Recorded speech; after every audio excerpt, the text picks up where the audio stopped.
Alors, honorable assistance, la bienvenue à ce forum d'Ifriqiya FM consacré à la situation linguistique en Algérie et aux langues africaines.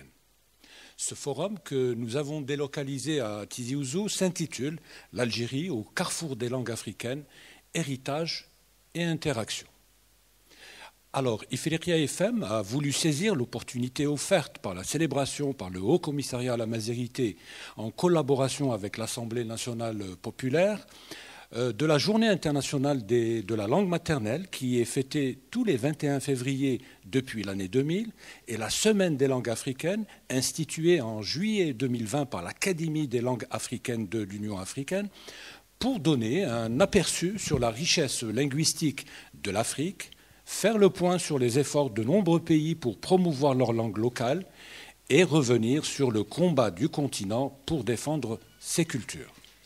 Des cultures que les anciennes puissances coloniales européennes ont tenté d'assassiner.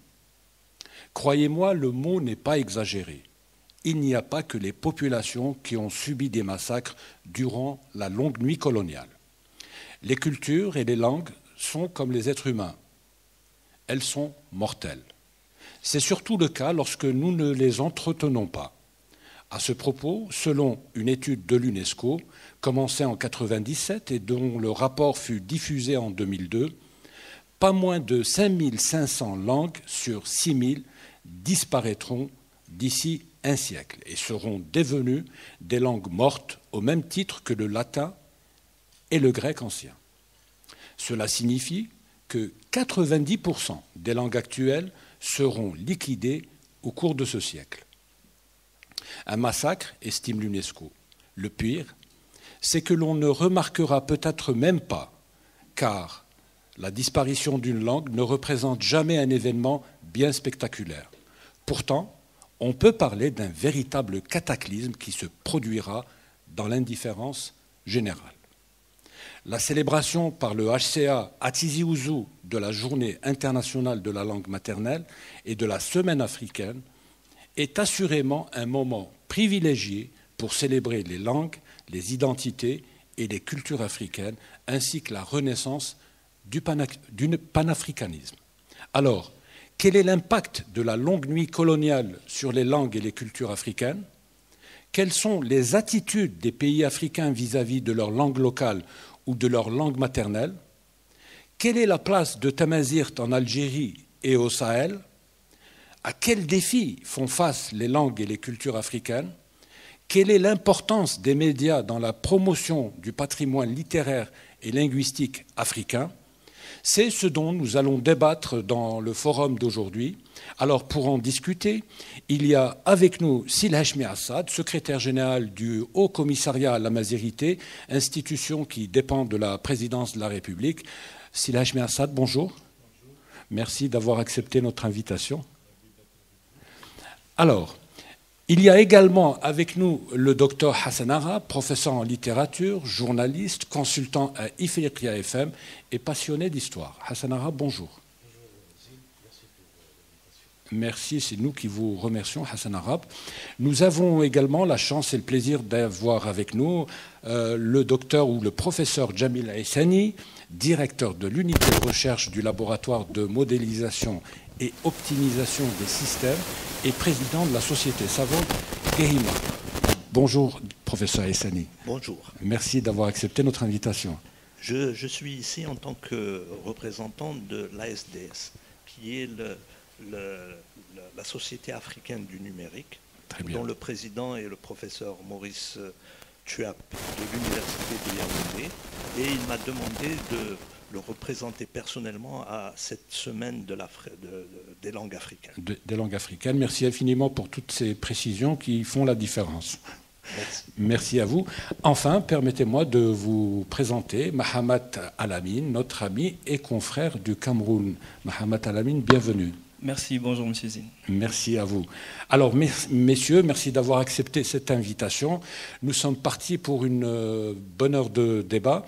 Alors, je commencerai par vous, Monsieur Silhachmi Assad. Je rappelle que vous êtes le secrétaire général du Haut Commissariat à la Mazirité.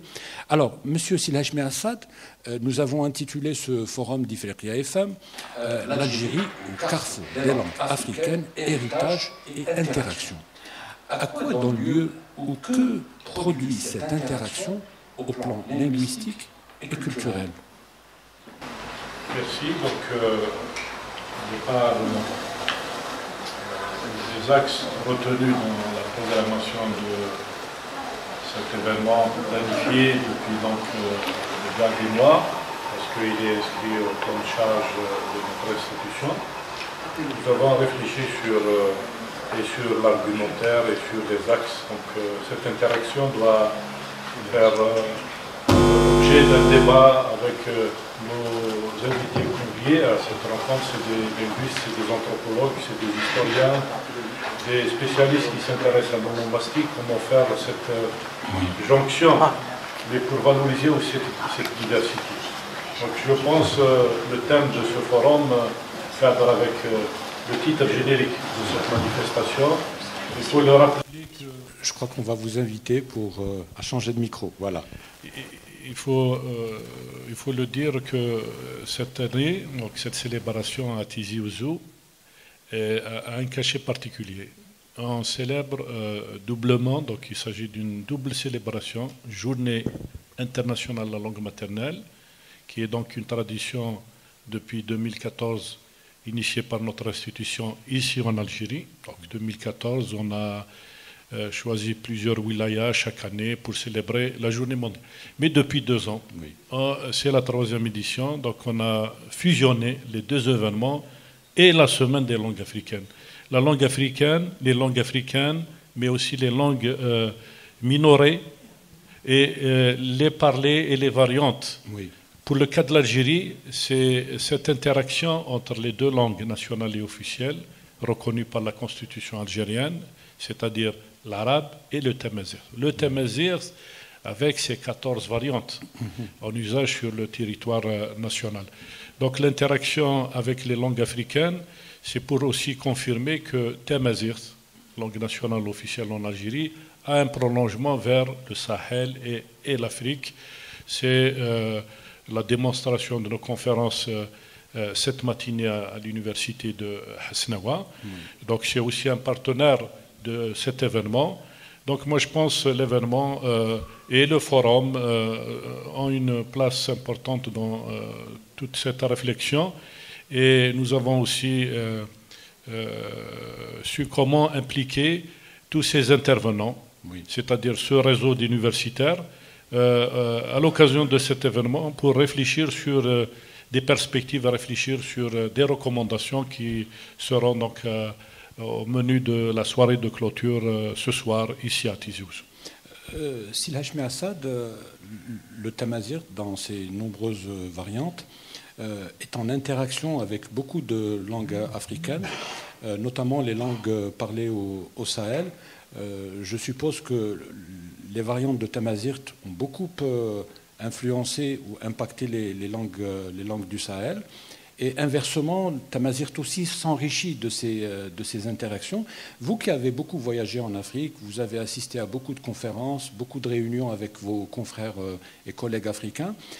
Est-ce que le tamazight, ou les variantes de tamazight, sont perçues comme des langues africaines en Afrique? L'action du HA en direction de son partenaire qui est l'Académie africaine des langues depuis 2019, une relation qui s'est consolidée avec des échanges, mais aussi avec une participation dans les segments institués par la CALAN, notamment la plateforme numérique. C'est pour confirmer une chose que les langues parlées en Algérie, les langues parlées en Algérie, c'est tamazight et l'arabe, mais tamazight du sud ont un prolongement vers le continent. On a cité à l'ouverture des travaux de nos journées le cas de variantes de la région de Tell El Bella, le Kourounji, qui est donc un mélange de l'arabe, de Tamazight, mais aussi d'une langue africaine, le Songhai, Oui. mais aussi le Tergui, le Tamahaq qui est donc un peu la bande frontalière de l'extrême sud de l'Algérie, à travers ces échanges commerciaux, hein, Oui. ces caravanes qui circulaient depuis des siècles. Le fameux Assihar, qui est donc une foire commerciale que l'État compte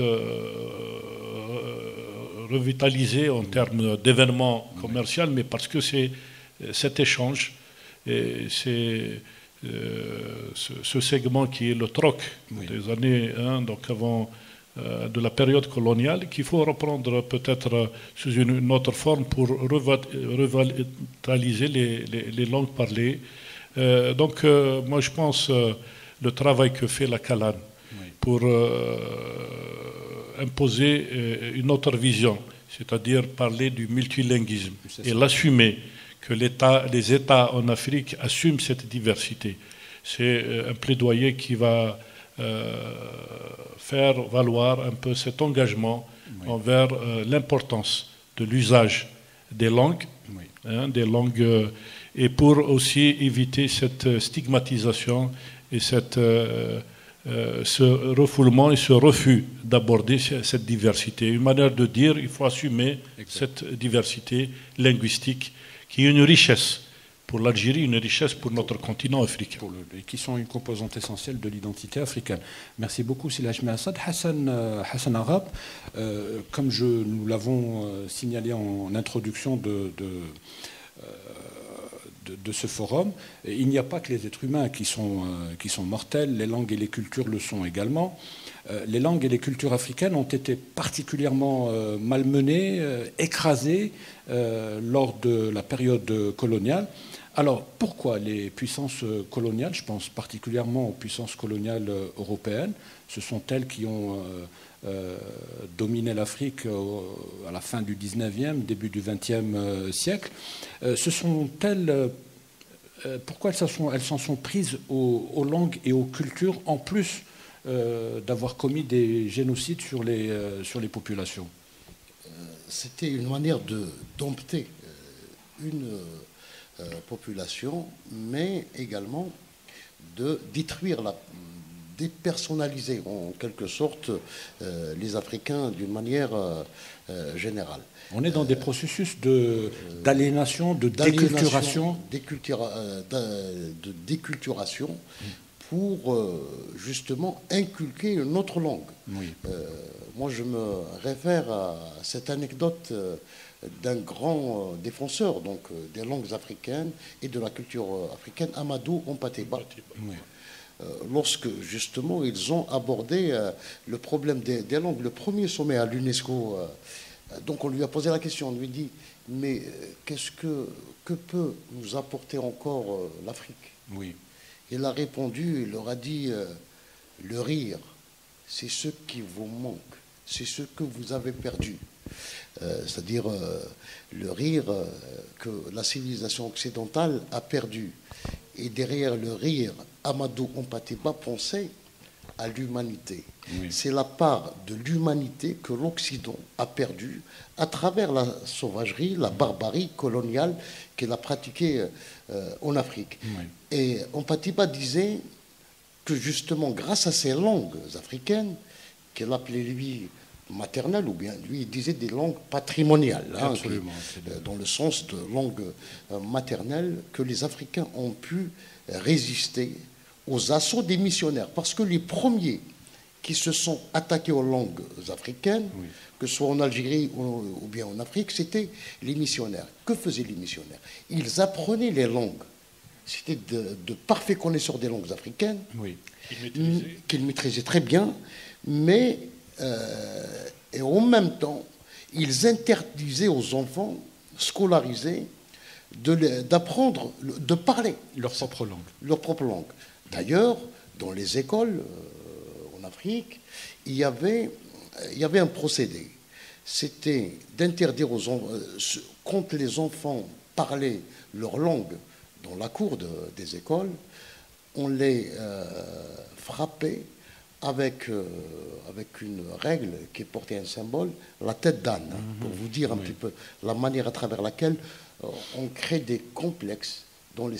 Et puis on leur interdit de manger également dans les réfectoires des écoles. Hassan Arabe, une question qui s'impose presque d'elle-même.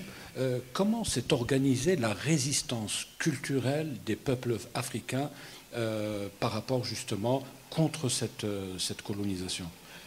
Alors, en Afrique, c'est d'abord les griots. Oui. C'est eux qui détiennent, d'ailleurs, ils détiennent à la fois le savoir et la langue.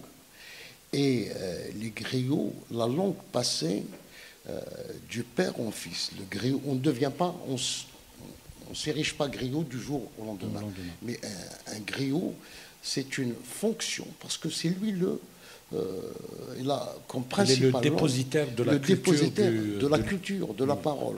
En Afrique, on disait que celui qui a la parole est un homme de parole. Oui. Donc, la tradition orale aussi. C'est la tradition orale, justement. Le griot transmettait un savoir extraordinaire de père en fils, mais aussi ce savoir, il est transmis dans une langue. Parce que chaque tribu, chaque ethnie avait sa propre langue, et cette langue, chaque chef de village s'adressait à un griot pour justement préserver ces langues face aux assauts répétés de la colonisation. En Algérie, c'était... parce qu'il y avait des institutions, il y avait les zaouïas. On enseignait tout à la fois la religion, mais aussi les langues, que ce soit les langues, le tamazirt et l'arabe. Donc, ils étaient quand même des institutions qui ont aidé, au-delà évidemment des pratiques sociales au sein des familles. Très bien. Merci Hassan Arabe pour tous ces éléments de réponse. Professeur Jamil Essani, à quel défi, vous qui êtes un technicien des langues locales, à quel défi font face les langues et les cultures africaines aujourd'hui? Nous pouvons réfléchir la problématique, par exemple, à travers le cas algérien. À Texaha, ce que je voudrais dire pour aller dans la suite du débat concernant les zaouïas et où on apprenait les langues, j'ai trouvé ici le lexique arabe dialectal kabyle que nous avons édité grâce au commissariat à la Mézérité, où il s'agit d'un document qu'on a découvert à la Zaouïa Aham el-Khouane de la Zaouïa Tem'amart Cheikh Haddad Sedouk, et qu'on a édité. Et il servait certainement pour permettre à des étudiants d'autres régions qui venaient dans cette Zaouïa, qui étaient arabophones, et qui, donc, pour pouvoir communiquer. Et donc, le savoir des Zaouïas de l'époque était connu en Afrique. Comme l'a dit donc M. Assad, il y avait les caravanes, donc il y avait les routes du sel, la route de l'or, et donc ces gens-là transportaient des manuscrits et arrivaient donc, par exemple, le traité, donc l'Ourlissia, un traité de jurisprudence de Abdelrahman Aourlis, qui est un éminent mufti et cheikh Jama'a à Béjaïa. Il y a des copies de ce manuscrit, y compris au Ghana. Donc ces manuscrits-là donc circulaient, et ensuite, dans certaines institutions en Afrique, ces manuscrits ont été expliqués. Y compris dans les langues africaines. Africaines, bien sûr. Voilà, y compris donc dans les langues africaines. Tombouctou, par exemple, a été un centre qui a rayonné sur le Sahel pendant des années. Donc, exactement. Et donc, il y a un très grand savant qui s'appelle El Marili, un savant tlemcenien, qui, lui, donc, a fait ses études à Tlemcen, chez Cheikh Senoussi, à Alger, chez Abdelrahman Ta'alibi, à Béjaïa, chez Ahmed Zarouk, et qui ensuite donc c'est un éminent jurisconsulte, il est parti au Touat, en Afrique. Il a fait sa carrière là-bas, il a circulé là-bas. Et donc, au Nigeria principalement, je crois, non? Dans le Touat, et plus bas. Donc il a beaucoup circulé. Bon, ce qu'on connaît, les historiens connaissent bien ses rapports avec les Juifs commerciaux, mais lui, qu'est-ce qu'il avait fait quand il est devenu jurisconsulte? Il a étudié un traité important, très important, qui s'appelle le Me'ayar de Louentcharissi, où il a récolté plus de 1000 fataouis du Maghreb et de l'Andalousie. C'est-à-dire, c'est des consultations juridiques. Et lui, qu'est-ce qu'il a fait? Il les a adaptés, il les a exploités et adaptés en Afrique noire. Parce qu'une fatwa, par exemple, dans le Me'ayar, il y a 24 fatwas de Abdelrahman Naouarlis qui ont été formulées dans un environnement en Kabylie. Et donc lui, pour pouvoir donc il les a adaptés à un environnement africain. Et dans les zaouïas, les institutions qui existaient en Afrique, ce type de lexique, c'est-à-dire il devait exister des moyens de communiquer. C'est-à-dire que lui, il arrive là-bas, il connaît bien l'arabe, mais il ne connaît pas les langues africaines. Et donc, forcément, il a dû s'adapter d'une manière ou d'une autre. Et il a dû apprendre effectivement quelques langues africaines pour pouvoir communiquer donc avec les populations locales. Voilà. Merci beaucoup, professeur. Nous avons encore plein de questions à vous réserver. Maintenant, Alamine. Oui, Alamine, alors, vous avez assisté 2 jours durant donc, à la célébration en Algérie, précisément à Tizi Ouzou, une localité qui est située à l'est d'Alger, donc à la célébration de la Journée internationale de la langue maternelle et de la Semaine africaine des langues. Alors, parlez-nous un peu du Cameroun. Vous venez du Cameroun, vous vivez à Yaoundé précisément. Alors, est-ce qu'il y a beaucoup de langues locales? Quel est le statut de ces langues locales? Est-ce qu'elles ont un statut national et officiel comme ici en Algérie pour le cas de Tamazirt? Est-ce qu'on valorise beaucoup les langues locales dans votre pays? Bon, les langues locales sont vraiment, généralement, elles sont très valorisées. Mais le problème avec le Cameroun, c'est que déjà, dans le territoire, il y a plus de 200 langues. Si c'est qu'on doit, ça c'est un gros problème déjà avec 200 langues, on ne peut pas choisir une langue pour la mettre en avant comparé aux autres. Du coup, on s'est adapté, on a adopté l'anglais et le français dans la Constitution comme langue nationale. Mais toutes les autres langues, dans les 200 et poussières, parce que ce n'est pas que 200, elles sont parlées couramment bon, pas tous les Camerounais, mais comme on l'a dit, c'est quelque chose d'ethnique, c'est quelque chose de clanique. Chaque clan, chaque ethnie a sa propre langue. Moi, par exemple, je suis Kotoko, je suis un descendant des Sao Kotoko, et je suis précisément de Logon Birni. Déjà dans ma langue, le Kotoko, on peut en dénombrer 18. Il y a 18 différents Kotoko étalés sur 161 villages. Déjà juste au grand nord du Cameroun. Et si on descend encore plus pour revenir vers le centre et le sud-l'est du Cameroun, on se retrouve à vraiment une pléthore de langues qui est pratiquement pas... comment dire? Le gouvernement essaye de valoriser ça. Déjà, il y a le 22 janvier passé, il y a eu ça s'appelle Sao Fest. C'est une sorte de festival des arts et cultures des Sao Kotoko. Et c'est justement pendant ce festival qu'on a pu dénombrer les 161 différents villages avec les 18 langues parlées par ces différents Kotoko qui sont toutes différentes les unes des autres. Mahamat Alamine, est-ce qu'il arrive par exemple à quelqu'un de ton ethnie qui a donc sa langue maternelle de parler aussi d'autres langues locales? Bien sûr. Le problème, c'est pas un problème en fait, c'est l'avantage pour nous au Cameroun, c'est que il y a une langue qui prédomine dans chaque région. D'accord. Par exemple, dans la région du Grand Nord, c'est le Fulbe, le Fulfulde. Et quand tu arrives au Grand Nord, il y a le Fulbe et l'arabe également. L'arabe pas l'arabe littéraire, mais c'est un arabe légèrement dérivé de l'arabe on appelle l'arabe choua. C'est plus parlé vers le Tchad. Et dans la zone du Grand Nord, par exemple, tout être humain qui est là-bas, il parle le Fulbe, il parle l'arabe.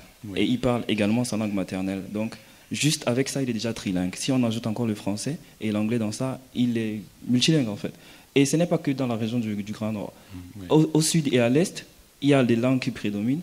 Il y a les Étones, les Béchis, les Boulous. Chacun c'est pas que les différentes langues là sont tellement parlées que il n'y a plus de distinction entre eux. Quand on va vers l'ouest du Cameroun, l'anglais prédomine, mais il y a une sorte de dialecte qu'on a essayé de créer entre nous les jeunes pour essayer de se comprendre entre nous. Tellement il y a de langues, on était obligé de s'adapter à cette différence.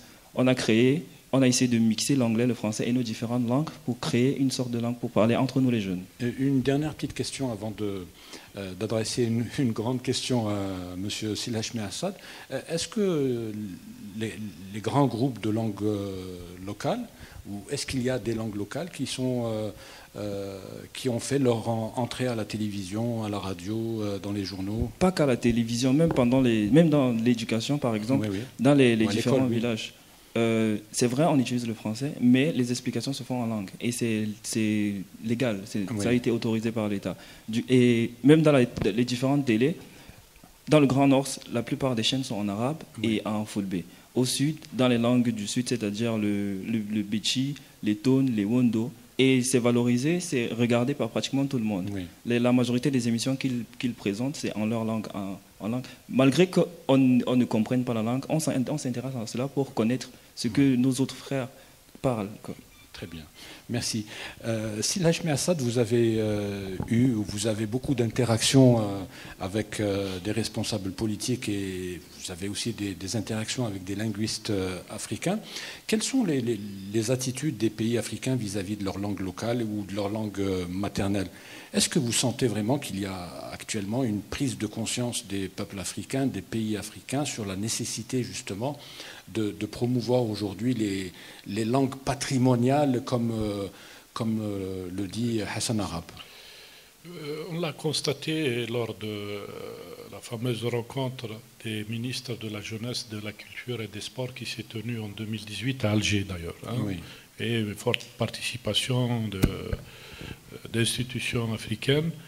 Et cette volonté de réhabiliter les langues africaines, une manière de les introduire dans les circuits institutionnels, les reconnaître, leur donner un statut, parce que la menace, si elle reste dans cette vision d'encourager les langues africaines uniquement dans leur aspect oral, et si on ne fait rien pour les introduire dans les circuits, c'est-à-dire les circuits de la formation à l'école, les introduire dans le circuit de la communication, c'est-à-dire leur donner un statut. Cette prise de conscience est prise en charge par quelques pays. Moi, je cite le cas de l'Algérie. Moi, je pense que l'Algérie est pionnière dans ce domaine. Donc, nous avons lancé un processus, donc par étapes. Il y a eu un travail de fond qui est fait, c'est d'introduire les langues dans le système de la formation, c'est à l'université essentiellement. Cette ouverture vers les langues, y compris les langues africaines, mais par rapport aux deux langues en usage en Algérie, c'est l'arabe, mais bien sûr, surtout Tamazight, qui après l'indépendance, a accusé un grand retard. Sa reconnaissance est venue par étapes. 90, ouverture d'un premier département de langue et culture à Mazirati Ouzou, suivi par d'autres pas d'ouvrir d'autres départements à Betna, Tamarasset, un peu une manière de traduire la dimension nationale, parce que Tamazight n'est pas régional. Mais d'autres pas sont venus. Le système de communication, assumer cette diversité par les moyens de l'État. L'État finance sur le fonds public l'expression des langues en Algérie. Je cite le bel exemple de cet engagement de la radio nationale, qui est donc un instrument important pour la préservation des langues de Tamazight dans toutes ses variétés. Nous avons 27 stations radio qui utilisent les variantes de Tamazight en Algérie, c'est-à-dire avec un dispositif, avec des moyens, avec le recrutement aussi de journalistes qui sont payés par l'État. Et cette étape importante qui est la transcription, l'écriture, parce qu'il faut passer à l'écriture.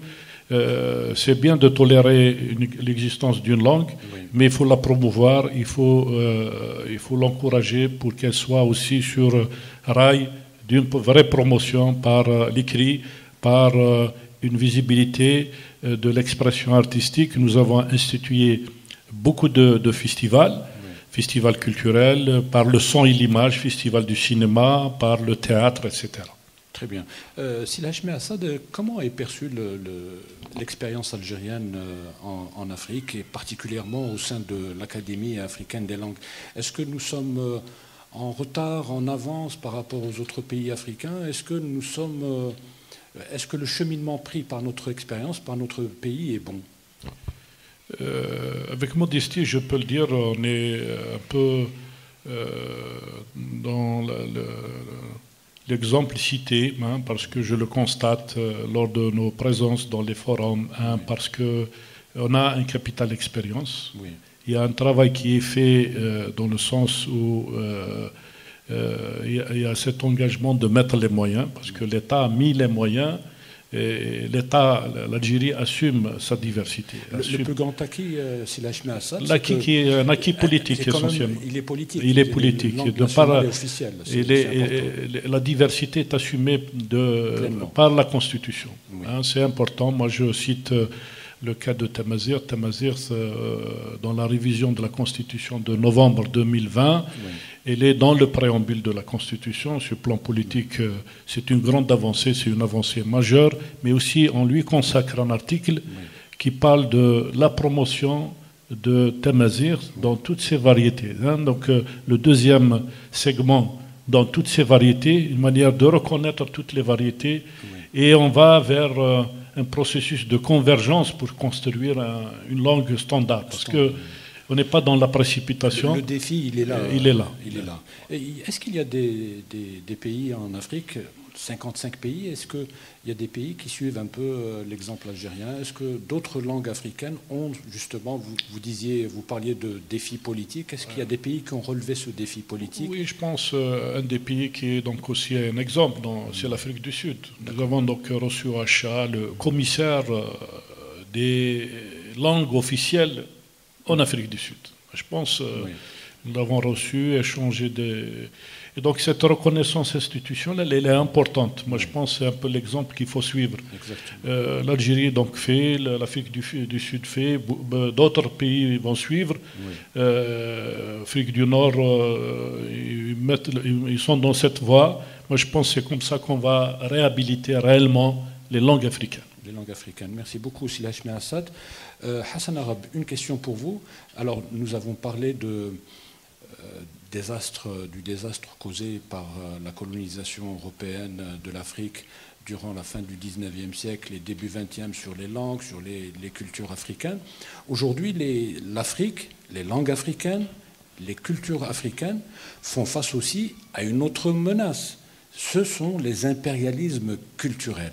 Il y a de grosses machines qui disposent de gros moyens, qui imposent un peu leur agenda culturel, qui imposent les langues. Quelle attitude devons-nous avoir vis-à-vis de cet impérialisme culturel et comment pouvons-nous y faire face? Alors, avant de vous céder la parole, nous allons passer un court jingle et on se retrouve tout de suite après.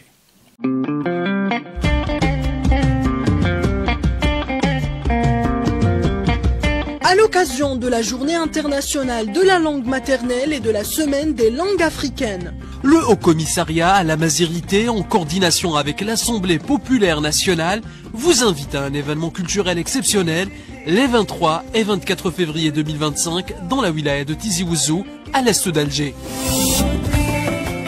Au menu, des tables rondes sur le rôle des langues dans le renforcement de l'identité culturelle, une présentation de l'Atlas Amazigh en Algérie, des expositions interactives pour explorer les influences linguistiques africaines et des lectures croisées en plusieurs langues pour mettre en lumière la richesse du multiculturalisme. Radio Africa FM, partenaire médiatique du Haut Commissariat à la Mazérité, accompagne cet événement à travers un programme riche et diversifié. Et vous donne rendez-vous le 24 février 2025 pour son forum sur le rôle de l'Algérie dans la promotion du multilinguisme en Afrique. Rejoignez-nous pour célébrer ensemble la beauté du multilinguisme et la richesse de la diversité culturelle en Algérie et partout en Afrique.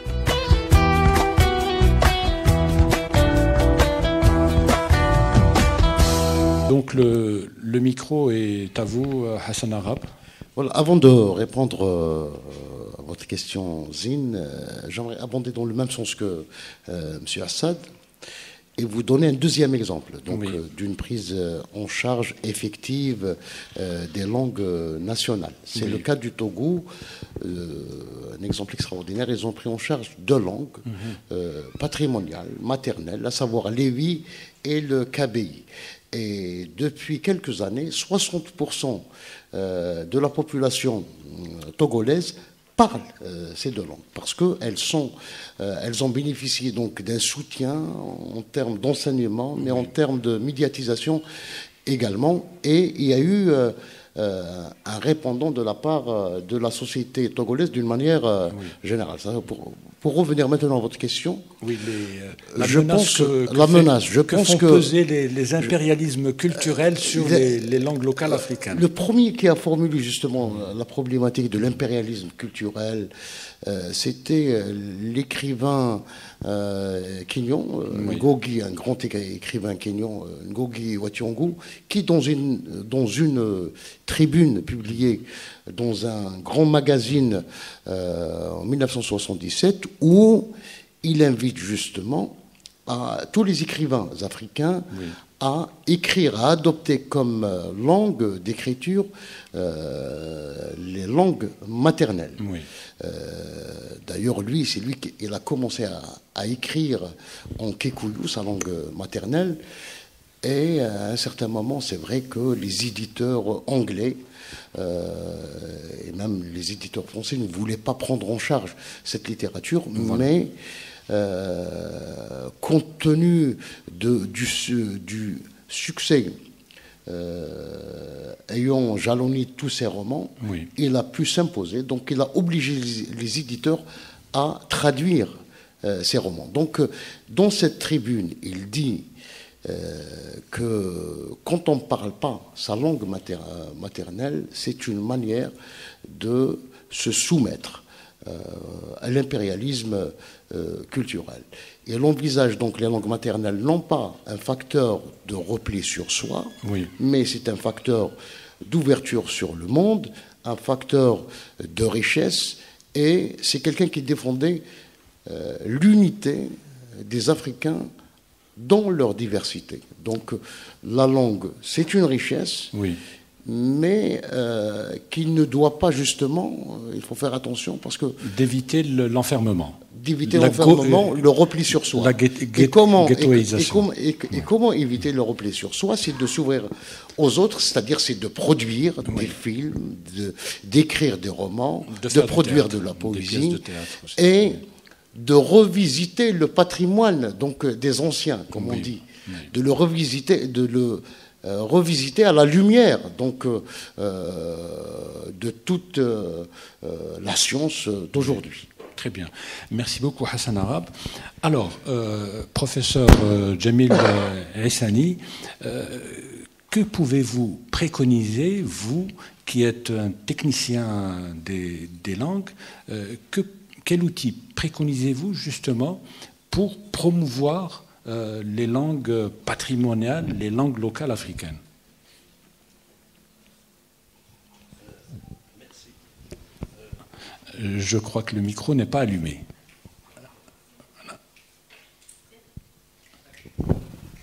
Ah, je peux vous en donner un autre. C'est bon, c'est bon. Ah, très bien.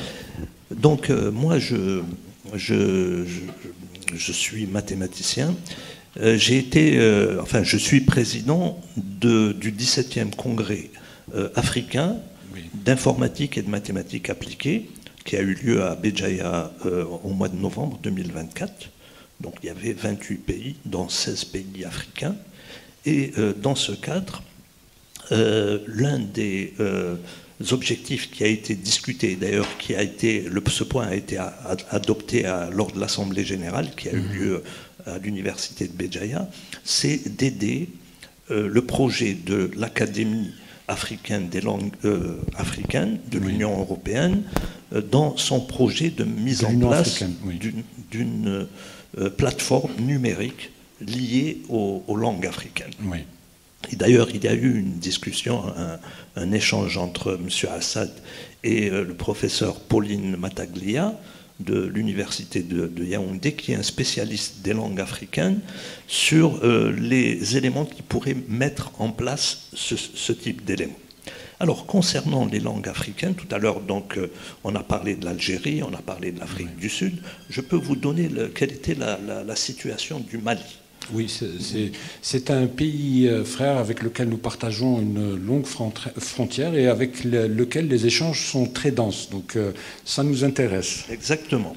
Donc, de l'indépendance à ces jours, tous les gouvernants au Mali ont manifesté leur adhésion à la politique de l'utilisation des langues nationales, oui, notamment dans le système éducatif. Alors, il y a eu par exemple un décret en 1967 qui fixa l'alphabet pour la transcription des langues nationales.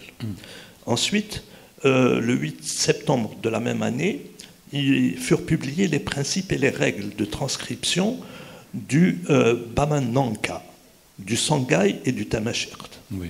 Ensuite, il y a eu un autre décret en 1982 qui a été publié pour attribuer le statut de langue nationale à 11 des langues parmi d'autres.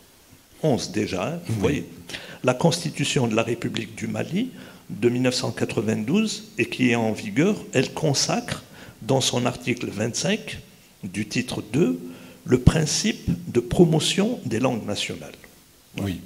Donc il y a eu des évaluations internes et externes qui ont confirmé la démarche de certaines démarches pédagogiques. Oui. Mais ce que je peux vous dire, tout à l'heure on parlait de Guégan. Juste par rapport à la constitution malienne qui a été amendée il n'y a pas très longtemps. Ah, d'accord. Donc, Guégan, qui est un spécialiste qui a écrit un ouvrage important sur l'enseignement du calcul en langue nationale, il affirme que l'identité culturelle d'un peuple passe par la revalorisation d'un ensemble complexe de son patrimoine ancestral par l'intermédiaire des langues nationales. Oui. Et alors, là-bas, qu'est-ce qu'ils ont? Vous savez qu'au Mali, l'enseignement se fait en français, et donc ils ont, au niveau de l'école, ils ont constaté qu'il y avait des problèmes d'apprentissage. Et qu'est-ce qu'ils ont fait là-bas? Ils ont lancé une expérience où ils ont constaté donc que les apprenants réussissaient rarement les calculs, et donc ils se sont posé la question, pourquoi les enfants ont-ils des difficultés en calcul? Oui. Et donc, ils se posent cette question, ces difficultés n'auraient-elles pas une solution à travers la numérisation en langue africaine? Oui. Vous voyez? Donc il y a eu cette démarche qui se fait à ce niveau. Donc les mathématiques, certaines matières scientifiques sont enseignées dans les langues locales pour permettre aux... C'est une expérience qu'ils sont en train de faire actuellement au Mali. J'ai expertisé j'ai été dans le comité scientifique d'un congrès africain de mathématiques à Cotonou, et où justement cette problématique a été présentée. Alors, il y a un élément pour répondre à votre question. Oui. Vous savez qu'aujourd'hui, on parle beaucoup d'intelligence artificielle. Oui, oui. Le problème de l'intelligence artificielle, c'est que pour pouvoir la pratiquer, il faut des données. Et c'est pourquoi tout à l'heure, lorsque le professeur Bouda, le recteur de l'université de Tizi Ouzou, a remis à M. Assad un flash disk où il y avait numérisé toutes les thèses et mémoires de Tamazert qui ont été soutenues à l'université de Tizi Ouzou, c'est qu'il y a une base de données. Oui. Le problème en Afrique, c'est que, notamment concernant les langues africaines, il n'y a pratiquement, c'est très faible. Oui. Il y a très peu d'informations qui sont numérisées, d'abord qui sont pris en considération. Oui. Et alors là, ici, le professeur Metaglia, lui, qu'est-ce qu'il fait concernant les propositions d'une intelligence artificielle 100% africaine? D'abord, il constate que c'est très faible. Et aujourd'hui, donc, la présence des langues africaines dans le domaine du numérique, notamment dans le domaine des solutions de l'intelligence artificielle, est très faible. Oui. Et pourtant, on sait qu'il y a une grande population rurale qui parle ces langues qui sont, on va dire, analphabètes du point de vue des langues coloniales. Oui. N'est-ce pas? Ils ne connaissent pas le français, ils ne connaissent pas l'anglais, etc. Et donc, c'est à peu près 26% de la totalité des adultes qui sont analphabètes du point de vue des langues coloniales et qui vivent en Afrique. Et donc, imaginez des solutions d'intelligence artificielle qui manipulent, qui parlent ou qui comprennent ces langues africaines, ce serait très important pour ces populations. Très bien. Merci beaucoup, professeur Essani. Alors, il ne nous reste plus beaucoup de temps avant la fin de ce forum. Nous allons quand même, nous avons suffisamment de temps, par contre, pour adresser une autre question à notre ami confrère Mahamat Al-Amin, qui est du Cameroun. Alors, au Cameroun, Mahamat Al-Amin, est-ce qu'il y a une demande vis-à-vis des langues locales? Est-ce qu'il y a aujourd'hui, la population veut que l'on réhabilite les langues locales, ou est-ce qu'au contraire on se satisfait de la situation actuelle, à savoir on a le français, l'anglais? Alors je sais qu'au Cameroun on parle deux langues, hein. Il y a l'anglais au nord du Cameroun et dans le reste du pays on parle beaucoup français. Est-ce que l'on garde cette division, donc pour tout ce qui est officiel c'est le français et tout le reste c'est les langues locales, mais sans que ça ait un caractère officiel comme ça l'est en Algérie?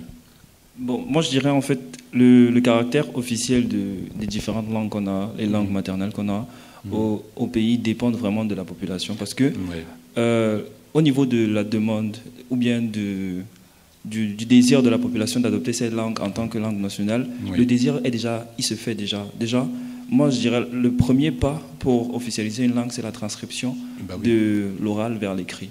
Et la majorité de nos langues, malgré qu'elles sont nombreuses, elles sont orales.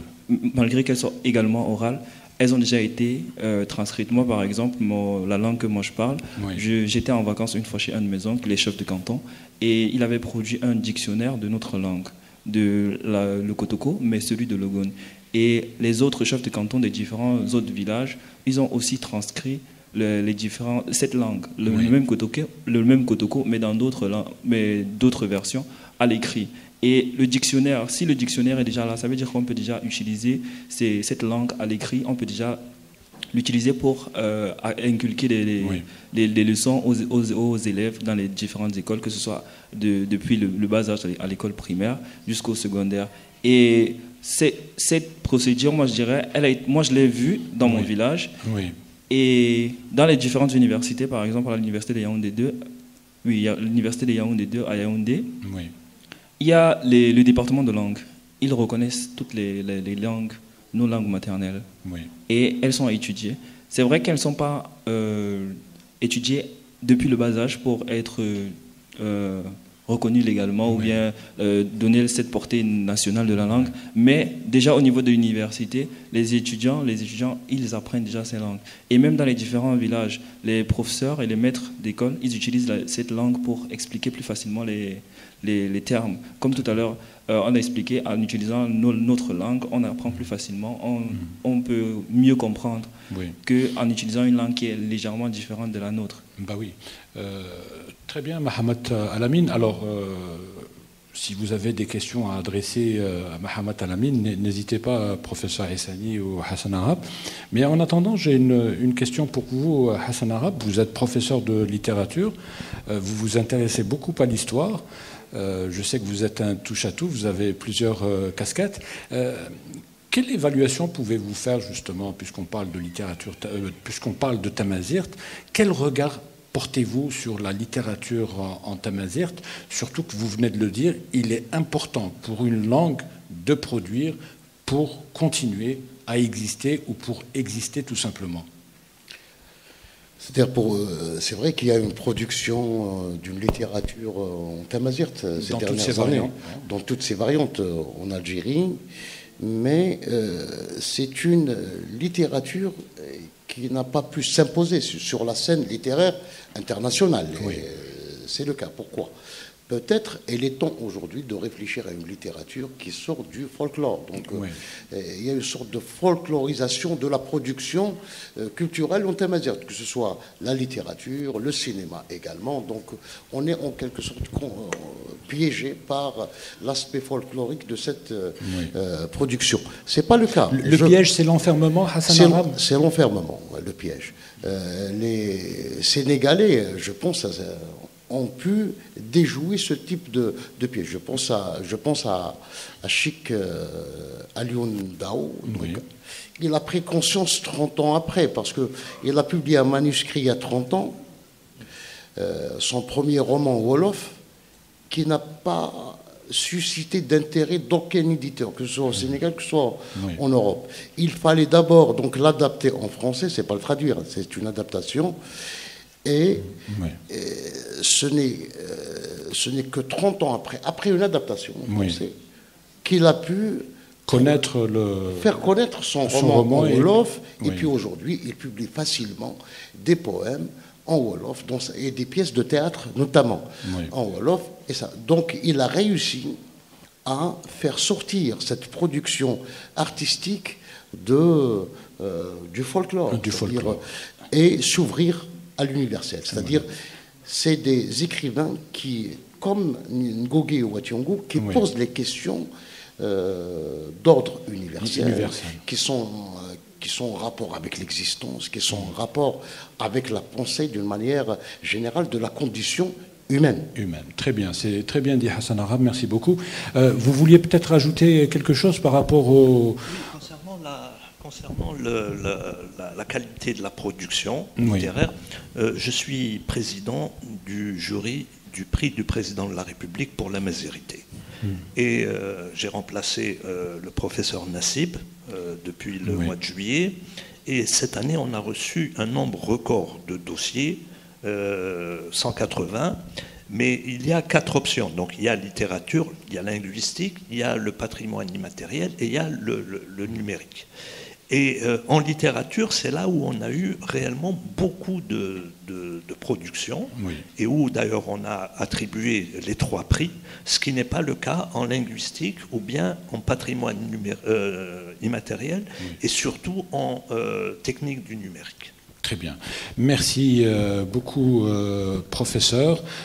Malheureusement, le temps imparti à ce forum, on me dit que c'est terminé, que nous avons pratiquement, comment dirais-je... Le tour. On doit rappeler juste... oui, je vous en prie, Hassan Arab. Parce qu'il y a une menace sur les langues africaines. L'Afrique, c'est 30% des langues mondiales. Donc il y a à peu près 2000 langues en Afrique sur 7000. Dans le monde, on compte entre 6 et 7000 langues. Et sur ces 2000 langues, il paraît que dans un siècle, on n'aura qu'une centaine de langues qui vont survivre aux assauts de l'impérialisme, comme l'a si bien souligné ici. Donc nous sommes dans une guerre de survie, Hassan Arab. Voilà. Alors, chers amis auditeurs et auditrices, honorable assistance, nous arrivons au terme de ce forum de la radio Ifriqiya FM, organisé au chef-lieu de la wilaya de Tizi Ouzou, à l'occasion de la célébration de la journée internationale de la langue maternelle et de la semaine africaine des langues. Je remercie infiniment Sila Hachmi Assad, secrétaire général du Haut Commissariat à la Mazérité. Je remercie également Hassan Arab, professeur de littérature à l'Université d'Alger, également professeur Jamil Aissani d'avoir eu la gentillesse d'accepter notre invitation. Merci beaucoup Mahamat Alamine qui nous vient du Cameroun, qui est notre confrère à Ifriqiya FM, d'avoir accepté de participer à ce débat qui nous a permis de faire le point sur la situation des langues maternelles en Afrique. Alors, je vous remercie à tous et je vous donne rendez-vous au prochain forum d'Ifriqiya FM. Au revoir.